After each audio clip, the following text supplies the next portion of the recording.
What's up, guys? SlickTasticGuy here from My Tiny TV, checking out this freaking transmitter from the V686G. Still on the ground for me, but no reason we can't just open this up. Already got a little bit of head start and took out the batteries in the back. Pop that out. I did bond mine, as you can see here. I threw in a JST connection port. Really, I just melted a little hole, heating up a little screw. Melted it right through so I could fit the wire through the JST connector. Soldered it in place. You can see the battery. A little tight now, a little tight. I can't even get it off now. Oh, duh. As you can see, it fits right in there, right in the middle. Bam. That way I can still use the six double A's without having to, destroy it or ruin it in any sort of way. Probably should take out these batteries. So we got that, like I said, JST male port right there. Boom. Add that on. Also added the pigtail for the antenna. You can see there. You can see my solder job. Pretty easy. This thing right here did come wrapped in tape, like masking tape. So nothing real serious to get off. This tape I added extra, just a little stability. So we're going to take a look at the other side, see if we can see what these joysticks are made out of. So we'll give you a second to unscrew this, if I could find my right screwdriver. Keep going as fast as possible. What is that, 2? Now 3, 4, tons of screws. 5, got 6, and 7, 8. Oops, come on with that one. Come on, come on. I don't know what's going on with my cheapo screwdriver. It used to be magnetized, but I guess it got the magnet slapped out of it. Oh, I lost count here now. Jeez. Jeez, oh, what is that? 5, 10. 10 screws total. That's quite a few, but at least, there's more than not having enough. Those just slide right out, as you can see that. I thought that'd be, something. Screw holding that down. Same side, same thing for the other side. Just little bumpers. Do notice, though, that the LEDs need to come out.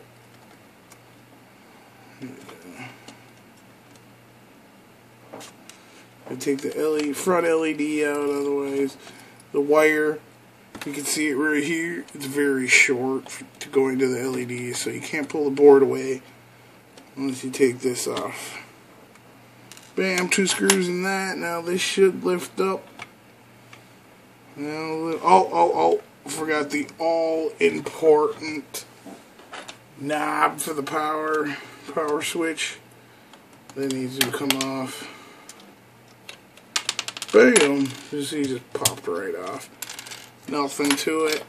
Easily done. Alright, let's take a look. There we go. As you can see, it's connected to the LSD display. And what I did notice is right here, this plug on this board is actually 1 pin extra than what has it on than all these. So there's 7 wires here. There's actually 8 pins on that, if you can see that little space right there. Underneath it says LED 2. I wonder what that's about, where that LED goes. So you can see this is the sound port that makes all the noise. The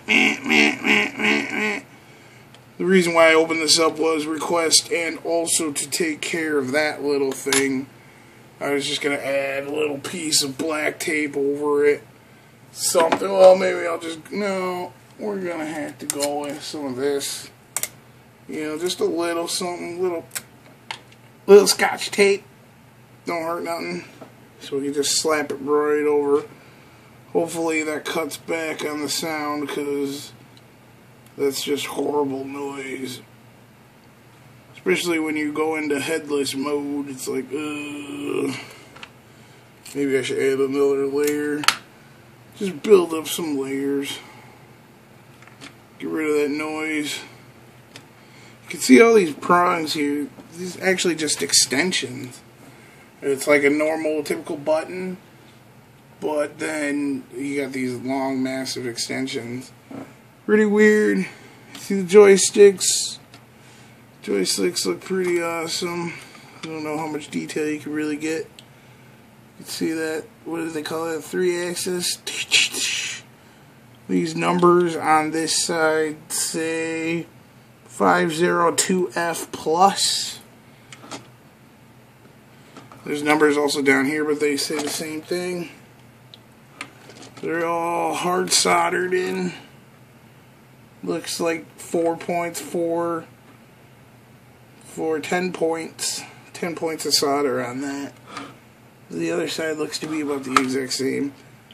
Let's see what those numbers say over there. 502F plus on that side. If you can see that, the green part right there. Here's another green one. It says 502F minus. So maybe I messed up on this one. Plus, this is the plus one. And this is plus 2. So clearly different, obviously. You see all the ports. It looks, you know, basically cheesy cheapo. You know, not much really to it. You know, highly modified. But what the heck, you know, it looks pretty good. Here we got the JR-WL-4CH01T-2. It says revision 01/2012.05.18. Obviously just the date, but this transmitter is really old. Well, not that old in terms of RCs, but you could tell they built the quad, the V686G. They made that new and just, oh, hey, let's put it on this protocol so we can use all these. As you can tell by the front display how it has a ladybug on it, which I find pretty freaking lame, but what can you do? These are the LEDs right here. See nothing to that side, just the numbers. Hopefully you can read that. 2012-902. Bam. Straight soldered in LEDs, you know, like, damn. Can't really do much with that. It's pretty sad, but whatever. What can you do? You know, I'm trying to be gentle here because of the antenna and everything. It's the antenna. Solder points are on the other side. Hopefully I can freaking spin this without breaking anything. It'd be a nightmare. So there we go. Oh, the other side. You can see one port, that's the actually inner, and that would be the ground on the outside. Pretty easy to solder if you get your soldering iron really hot, though. Like, extremely hot, or you're wasting your time. So, bam, standard pigtail, female, SMA, or is it RP SMA? No, it's not. So we added that. Not else much else, you know. Like I said, I do recommend that you close off this hole in the front.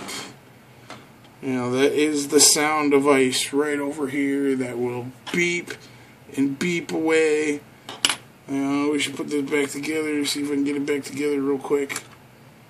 You know, I'm put it back together and then see if that made any sound difference after I add one more layer of tape.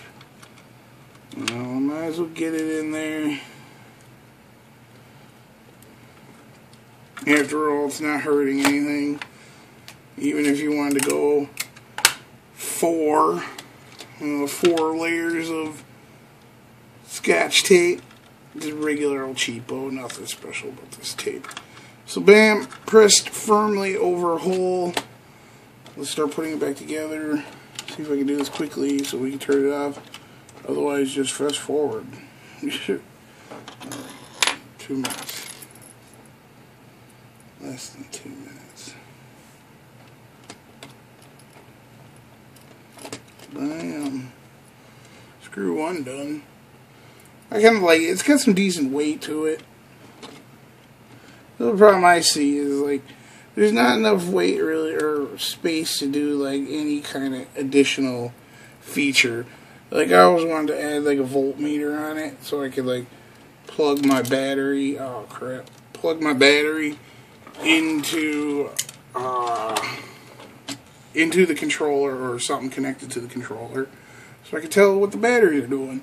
I thought that'd be pretty super sweet. And you know, I found a voltmeter for only $1.70 or something like that. Very cheapo to freaking acquire a voltmeter for a 1S LiPo like the V686G uses in the quad. I was modding these, but it looks like for the JST connector, I only have the 3.7, and unfortunately that's not enough, so you gotta go get pretty close to 9 volt, but we did find out that if you hang these in series, that it'll produce enough power to power the controller. The only difference is that you will not see a full battery. It will always be 3/4 the battery, regardless, you know, if these are half or, you know, fully charged or not. You'll see that. So that's kind of sucky. Well, what can you really do? You know, at least it's an improvement as opposed to buying, you know, a hell amount of these. These aren't that cheap. I don't know if you guys pick up those yourselves, but they're not very cheap. So that part really sucks. Let's see if I can get this all back in. Here's what you guys got me doing to my quad. Bam. Pretty easy to actually get it all back together. Now I'll just start popping screws in. But just get a couple started.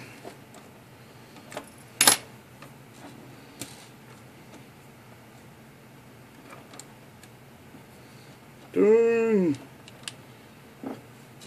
10 screws seems like a hell of a lot. I feel like a lot. I'm not doing any mechanic style, you know, cross screw in or anything. I'm just going regular about it. Of course, cross screw in, it's not like it's gonna have any spinning tension on it or anything, so you don't really need to cross anything. Yeah, I'll show you what I did with this pigtail though, because it's kind of hard to find a solution after I broke the clip. I'll show you that in 2 seconds. You know, it started using, I needed to make the hole bigger to accept the antenna, so I started drilling it. And unfortunately drilled too far, and it went in and busted up this piece right here. You can see that right there. It actually busted this piece up, ate it up pretty well. Oh, it was a great loss that day, but whatever. So, one last screw. Of course, the screw is always going to be a pain in the last one. I'm sure you know how that goes. Alright, bam. So we got it in. Now, as you see my pigtail, I got it about there. This is actually the maximum the antenna itself will go in. Let me just double check that so I can get it correct. Kind of like a little, you know, basically to hold it tightly. So I screwed in the antenna all the way, and now I'm unscrewing this.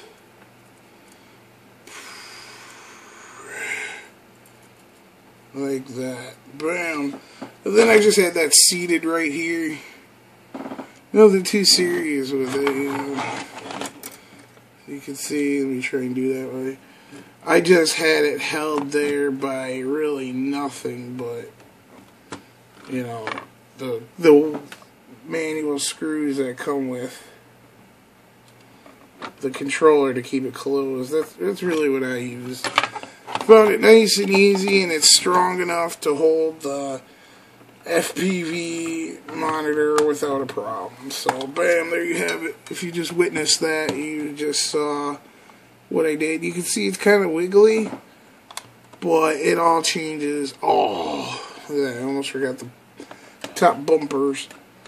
So it's kind of wiggly, but once you tighten it down with all the screws and everything, or all the two top ones, because I took away the very top screw that was in the original antenna, but it holds up pretty well. Now you just gotta screw them back in there. Don't forget about them. Be a pain in the ass later.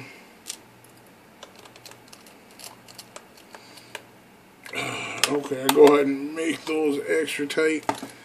Bam! As you can see, I got it pretty lined up, but I don't like it to spin. It still does spin. You know, see, there's somewhat of a gap there still, but not much to it. You know, and then it gets even tighter once the FPV monitor is on it. So, boom! Got that there. You know, I like it to have a little bit of spin. And really what's happening is the thread part down here is inside of the controller. So really that part spins from this part. So you can always just spin it. And that's actually what's spinning. Not the whole thing itself, but the antenna. I'm sure you're familiar with that. So let me get the rest of these screws in, and we'll plug in some AA batteries and check out that sound quality. Hopefully it makes a big difference. You know, because that's one of my extremely annoying...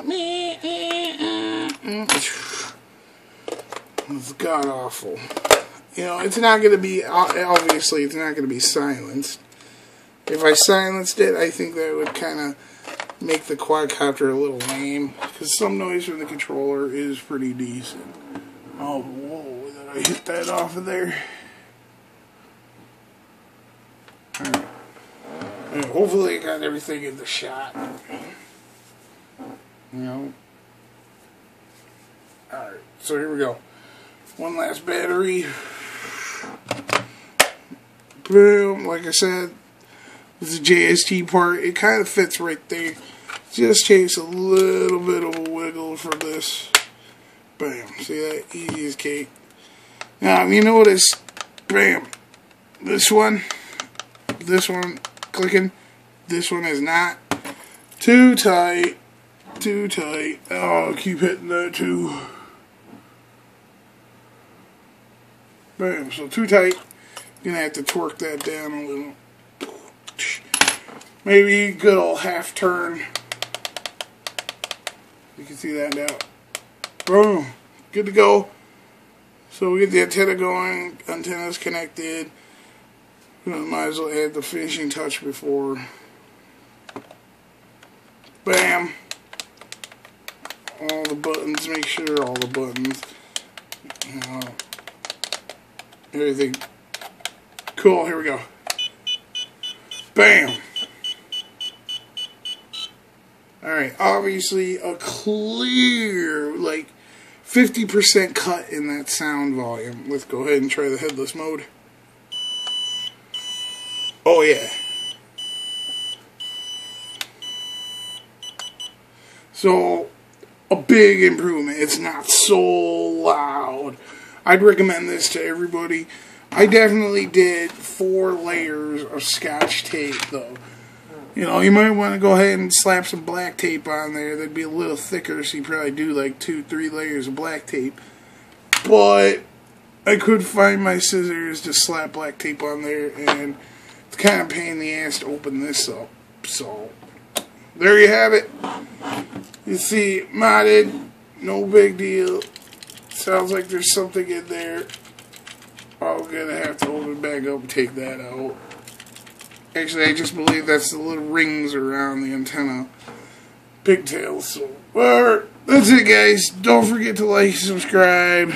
SlickTasticGuy from My Tiny TV. Have a good day.